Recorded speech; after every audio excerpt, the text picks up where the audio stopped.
पित्ताचा त्रास तर कमी झाला आहे आणि कंबर बी आता सरळ बसता येत. मी अरुण सोपान जगताप, राहणार कडकनाथवाडी, तालुका वाशी, जिल्हा धाराशिव. सुडे सर यांच्या मार्गदर्शनाखाली 3 दिवसापासून आमच्या पत्नी पुष्पा अरुण जगताप यांचा उपचार चालू आहे. तरी तिला 5-6 वर्षापासून पित्ताचा ॲसिडिटीचा त्रास होत होता. तसेच 5-6 महिन्यापासून कंबरदुखीचा त्रास होता. बाहेर दवाखान्यात एक्सरा काढले, पुन्हा पट्टा लावला, तरी काय त्याला फरक पडला नाही. मग इथं सुडे सरच्या मार्गदर्शनाखाली आम्ही 3 दिवस झाला आलो आहे. तरी इथं त्यांनी सकाळी योगा, पुन्हा मशाज, पुन्हा थेरपी करून घेतली. तरी त्याने आम्हाला चांगला फरक पडला आहे.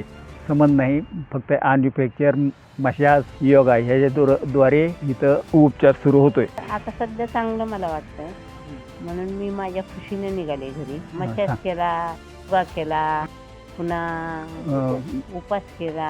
1 दिवस उपास ठेवलं. तर वातावरण एकदम छान वाटतंय आम्हाला, एकदम रम्य वाटतंय आम्हाला. पण काय घरच्या अडचणीमुळं आणि आजार पण कमी झाला आहे, त्यामुळं आम्हाला जाण्याची जरुरी.